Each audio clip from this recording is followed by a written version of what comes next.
ይህ ሚኪያስ ሚዲያ ነው። የህወሓት ምክትል ሊቀመንበርና የትግራይ ጊዜያዊ አስተዳደር ምክትል ፕሬዚዳንት አቶ አማኑኤል አሰፋ ተፈናቃዮች ወደ 5 ዓመት ለሚጠጋ ጊዜ በድንኳን ውስጥ የተቀመጡበት ዋነኛ ምክንያት ምንድን ነው የሚል ጥያቄ ከቢቢሲ ቀርቦላቸው ነበር።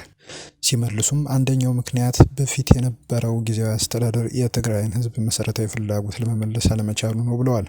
አክለውም አስተዳደሩ የተሰየመው ከኢትዮጵያ መንግስት ጋር በመሆን የትግራይን ህዝብ ጥቅም እንዲያስከብር ኃላፊነት ተሰጥቶት የነበረ ቢሆንም ያንን ማሳካት ባለመቻሉ ነው ብለዋል።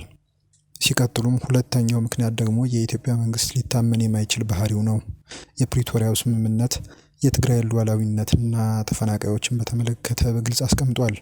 ይህ ማለት የውጭ ኃይሎችን ከትግራይ መሬት የማስወጣት፣ የተመሰረተውን ህገወጥ አስተዳደር የማፍረስ፣ አዲስ ሰፋሪዎችን የማባረርንና የተፈናቀሉ ሰዎችን ደህንነት የማስጠበቅን ኃላፊነት የሚያካትት ነው። ነገር ግን እነዚህ ኃይሎች ለቀው ሳይወጡ ሪፈረንደም ለማድረግ እቅድ ይዟል።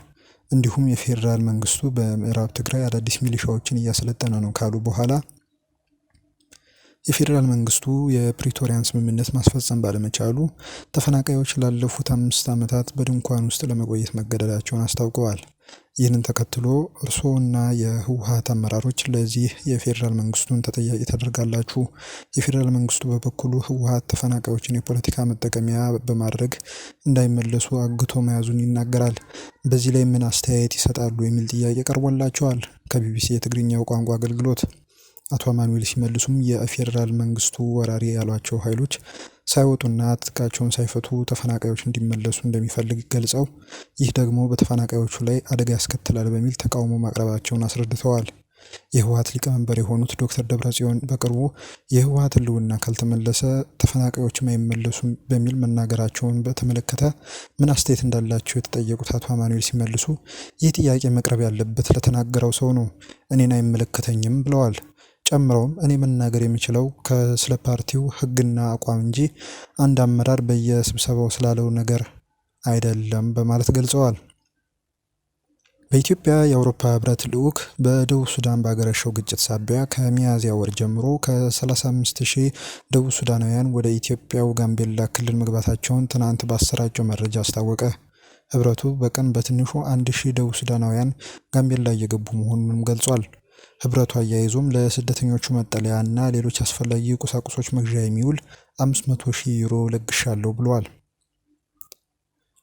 ወደ ውጭ ዜናዎች ስናልፍ የኢራን ፓርላማ የሀገሪቱ አቶሚክ ኢነርጂ ድርጅት ከዓለም አቀፉ የአቶሚክ ኃይል ተቋም ጋር የሚያደርገውን ግንኙነት እንዲያቋርጥ የሚጠይቅ ህግ አጸደቀ።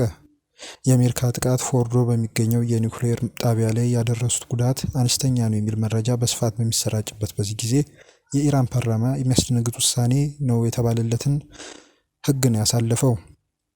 በነገራችን ላይ ሩሲያ የዛሬ 2 ዓመት ገደማ የኒውክሌር ሙከራ ማድረግን የሚከለክለውን አጠቃላይ ስምምነትን ለቃ መውጣቷ የሚታወስ ነው። ኢራን በእስራኤል ጥቃት ለሞቱ ለሁሉም ከፍተኛ ወታደራዊ መኮንኖቿና የኒውክሌር ሳይንቲስቶቿ በመጪው ቅዳሜ በሀገር አቀፍ ደረጃ የሽኝት ፕሮግራም ማካሄድ መወሰኗን ለማወቅ ተችሏል። በእስራኤል ጥቃት ከተገደሉት ውስጥ የኢራን ጦር ከፍተኛ ወታደራዊ መሪና የአያቶላ አሊ ካሜኒ ከፍተኛ አማካሪ የነበሩት ሁሴን ሰላሚ የሚገኙበት ሲሆን ከቅዳሜው ሽኝት ቀደም ብሎ በነገው ዕለት በልዩ ሁኔታ የሽኝት ፕሮግራም ይካሄድላቸዋል ነው የተባለው። ሁሴን ሳልሚ የእስራኤልና የኢራን ግጭት በተጀመረ በመጀመሪያው ቀን መገደላቸው የሚታወስ ነው።